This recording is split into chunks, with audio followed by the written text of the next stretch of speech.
नमस्कार दोस्तों, स्वागत है आपका हमारे YouTube चैनल एडी हिंदी कहानियों में। अगर आप इस चैनल पर नए हैं तो बेल आइकन को प्रेस करें और चैनल को सब्सक्राइब करें। तो चलिए शुरू करते हैं आज की कहानी। घरौंदा।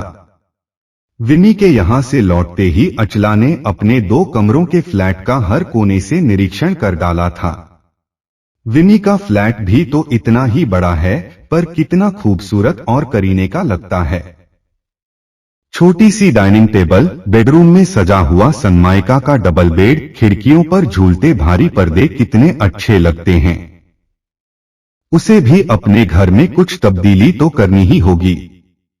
फर्नीचर के नाम पर घर में पड़ी मामूली कुर्सियां और खाने के लिए बरामदे में रखी तिपाई को देखते हुए उसने निश्चय कर ही डाला था।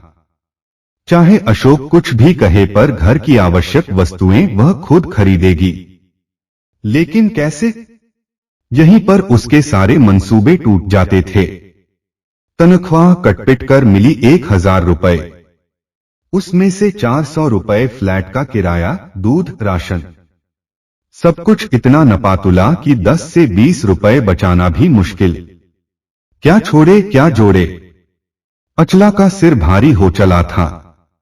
कॉलेज में गृह विज्ञान उसका प्रिय विषय था। गृहसज्जा में तो उसकी विशेष रुचि थी। तब कितनी कल्पनाएं थीं उसके मन में। जब अपना एक घर होगा तब वह उसे हर कोने से निखारेगी। पर अब उस दिन उसने सजावट के लिए 2 मूर्तियां लेनी चाहिए थीं, पर कीमत सुनते ही हैरान रह गई। 500 रुपए। अशोक धीमे से मुस्कुराकर बोला था, चलो आगे बढ़ते हैं, यह तो महानगर है। यहां पानी के गिलास पर भी पैसे खर्च होते हैं, समझी। तब वह कुछ लजा गई थी। हंसी खुद पर भी आई थी। उसे याद है शादी से पहले यह सुनकर कि पति एक बड़ी फर्म में है, 1000 रुपए तनख्वाह है, बढ़िया फ्लैट है, सब कुछ मन को कितना गुदगुदा गया था। महानगर की वैभवशाली जिंदगी के स्वप्न आंखों में झिलमिला गए थे। तू बड़ी भाग्यवान है, अची, सखियों ने छेड़ा था और वह मधुर कल्पनाओं में डूबती चली गई थी। शादी में जो कुछ भारी सामान मिला था उसे अशोक ने जिद करके घर पर ही रखवा दिया था। उसने बड़े शालीन भाव से कहा था, इतना सब कहां ढोते रहेंगे, यहीं रहने दो, अंजू के विवाह में काम आ जाएगा। मां कहां तक खरीदेंगी, यही मदद सही। सास की कृतज्ञ दृष्टि तब कुछ सजल हो आई थी। अचला को भी यही ठीक लगा था। वहां उसे कमी ही क्या है, सब नए सिरे से खरीद लेगी। पर पति के घर आने के बाद उसके कोमल स्वप्न यथार्थ के कठोर धरातल से टकराकर बिखरने लगे थे। अशोक की व्यस्त दिनचर्या थी। सुबह 8 बजे निकलता तो शाम को 7 बजे ही घर लौटता। 2 कमरों में इधर उधर चहलकदमी करते हुए अचला को पूरा दिन बिताना पड़ता था। उस पूरे दिन में वह अनेक नई नई कल्पनाओं में डूबी रहती। इच्छाएं उमड़ पड़ती। इस मामूली चारपाई के बदले यहां आधुनिक डिजाइन का डबल बेड हो, डनलप का गद्दा, ड्राइंग रूम में एक छोटा सा दीवान जिस पर मखमली कुशन हो। रसोई घर के लिए गैस का चूल्हा तो अति आवश्यक है, स्टोव कितना असुविधाजनक है। फिर वह बजट भी जोड़ने लगती थी, कम से कम 5000 तो चाहिए ही। इन सब के लिए कहां से आएंगे? अपनी इन इच्छाओं की पूर्ति के लिए उसने मन ही मन बहुत कुछ सोचा। फिर एक दिन अशोक से बोली, सुनो, दिन भर घर पर बैठी बैठी बोर होती रहती हूं, कहीं नौकरी कर लूं तो कैसा रहे। 2-4 महीने में ही हम अपना फ्लैट सारी सुख सुविधाओं से सज्जित कर लेंगे। पर अशोक उसी प्रकार अविचलित भाव से अखबार पर नजर गड़ाए रहा। बोला, कुछ नहीं, तुमने सुना नहीं क्या? मैं क्या दीवार से बोल रही हूं? अचला का स्वर तिक्त हो गया था। सब सुन लिया। पर क्या नौकरी मिलनी इतनी आसान है?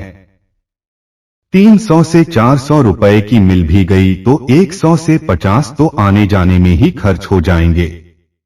फिर जब पस्त होकर शाम को घर लौटोगी तो यह ताजे फूल सा खिला चेहरा 4 दिन में ही कुम्हलाया नजर आने लगेगा। अशोक ने अखबार हटाकर एक भाषण झाड़ डाला। सुनकर अचला का चेहरा बुझ गया। वह चुपचाप सब्जी काटती रही। अशोक ने ही उसे मनाने के ख्याल से फिर कहा, फिर ऐसी जरूरत भी क्या है तुम्हें नौकरी की? छोटी सी हमारी गृहस्थी, उसके लिए जी तोड़ मेहनत करने को मैं तो हूं ही, फिर कम से कम कुछ दिन तो सुख चैन से रहो। अभी इतना तो सुकून है मुझे कि 8 से 10 घंटे की मशक्कत के बाद घर लौटता हूं तो तुम सजी संवरी इंतजार करती मिलती हो। तुम्हें देखकर सारी थकान मिट जाती है। क्या इतनी खुशी भी तुम अब छीन लेना चाहती हो?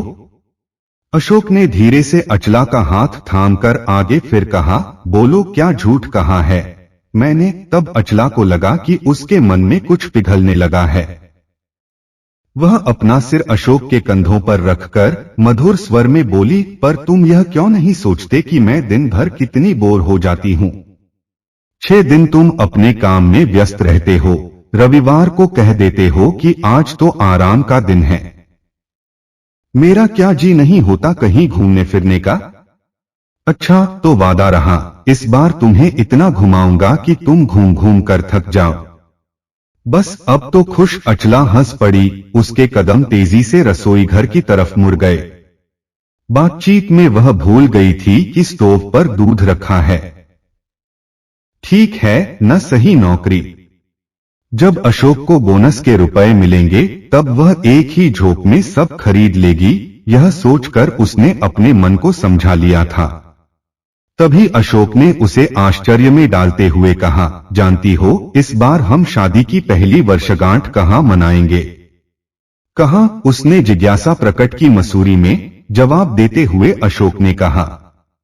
क्या सच कह रहे हो? अचला ने कौतूहल भरे स्वर में पूछा। और क्या झूठ कह रहा हूं?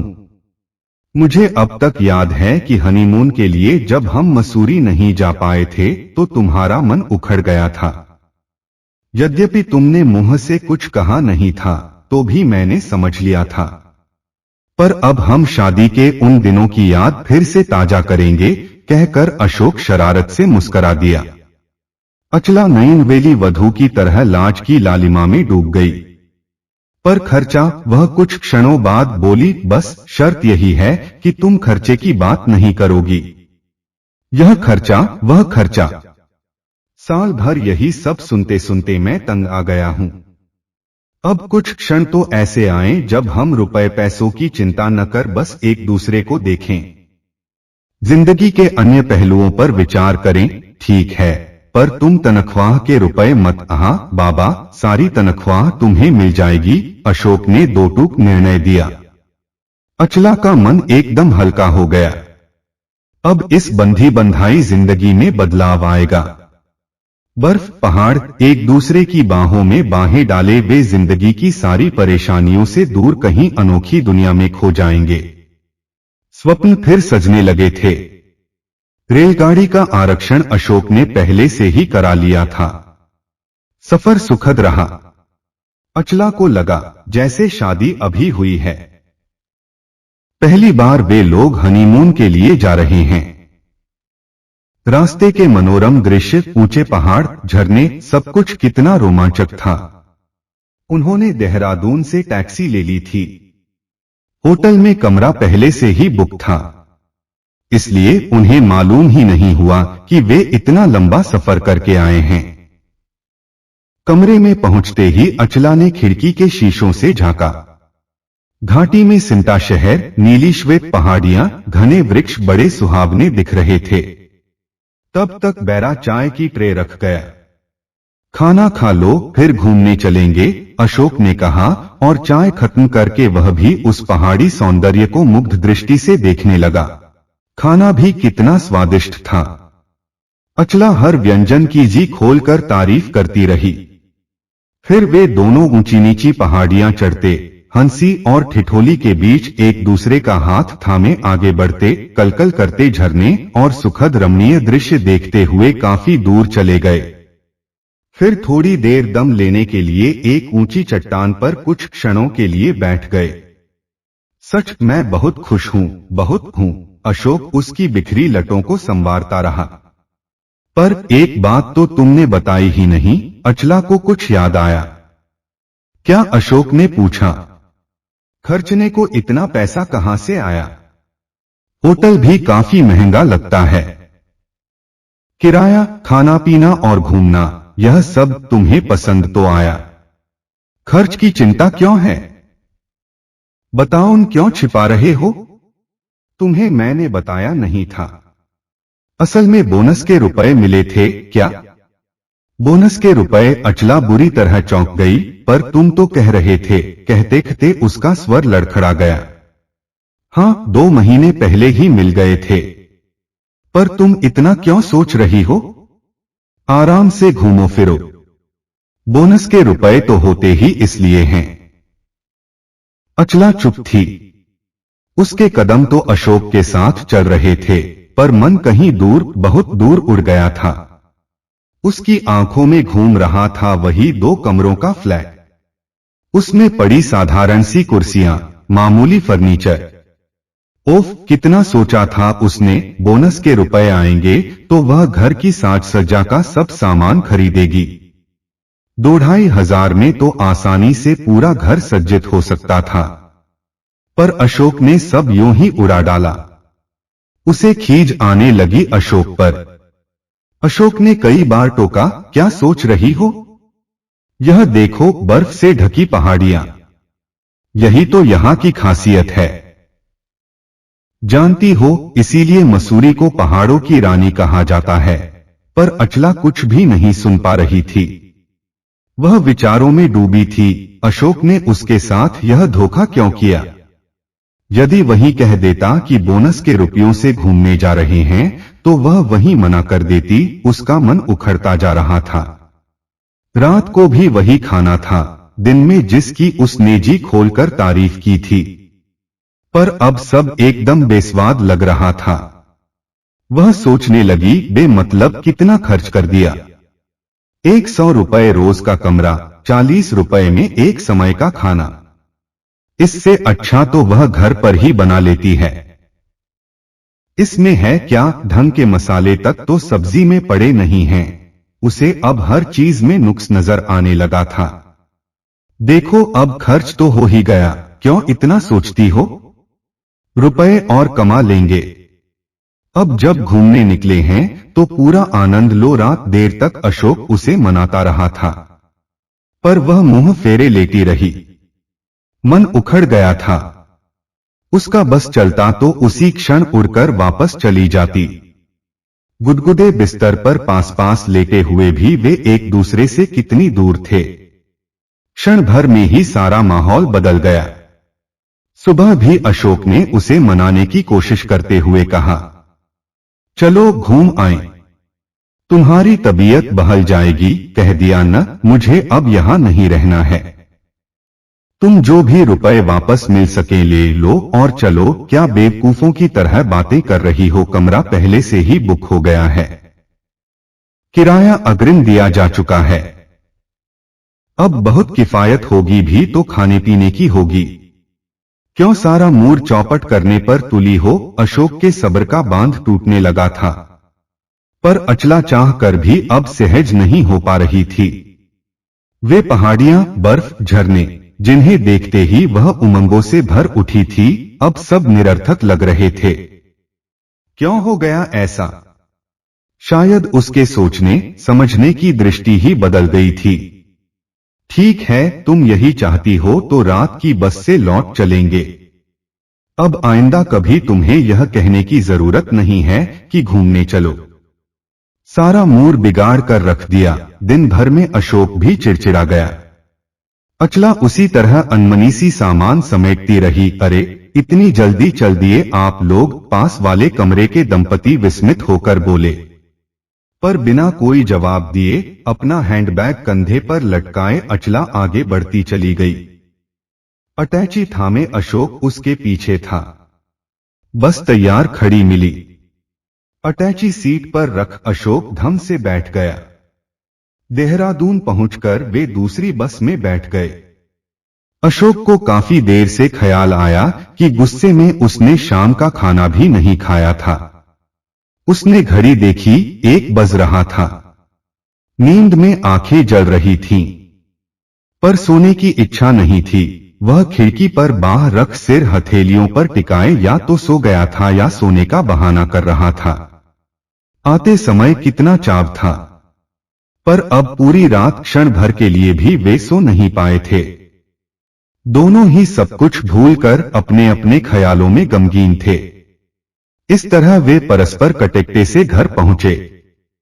सुबह अशोक का उतरा हुआ पीला चेहरा देखकर अचला सहम गई थी। शायद वह बहुत गुस्से में था। उसे अब अपने किए पर कुछ ग्लानि अनुभव हुई। उस समय तो गुस्से में उसकी सोचने समझने की शक्ति ही लुप्त हो गई थी, पर अब लग रहा था कि जो कुछ हुआ ठीक नहीं हुआ।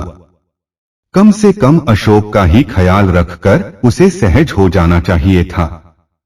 कितने उत्साह से उसने घूमने का प्रोग्राम बनाया था। कमरे में घुसते ही थकान ने शरीर को तोड़ डाला था। कुर्सी पर धम से गिरकर वह कुछ भूल गई थी। कुछ देर बाद ही ख्याल आया कि अशोक ने रात भर से बात नहीं की है। कहीं बिना कुछ खाए ऑफिस न चला गया हो। फिर उठी ही थी कि देखा अशोक चाय बना लाया है। उठो, चाय पियोगी तो थकान दूर हो जाएगी, कहते हुए अशोक ने धीरे से उसकी ठुड्डी उठाई।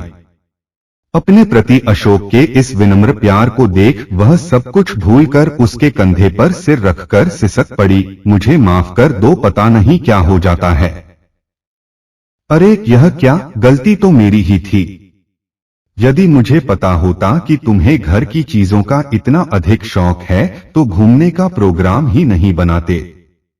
अब ध्यान रखूंगा। अशोक का स्नेह भरा स्वर उसे नहलाता चला गया। अपने 2 कमरों का घर आज उसे सारे सुख साधनों से भरा पूरा प्रतीत हो रहा था।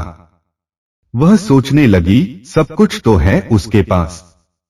इतना अधिक प्यार करने वाला, उसके सारे गुनाहों को भुलाकर इतने स्नेह से मनाने वाला विशाल हृदय का पति पाकर भी वह अब तक बेकार दुखी होती रही है।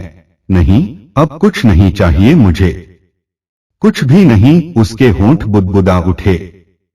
फिर अशोक के कंधे पर सिर रखे वह सुखद अनुभूति में खो गई। आपको हमारी यह कहानी कैसी लगी कमेंट करके जरूर बताएं और दोस्तों वीडियो को लाइक करें और शेयर करें। Thanks for watching this video.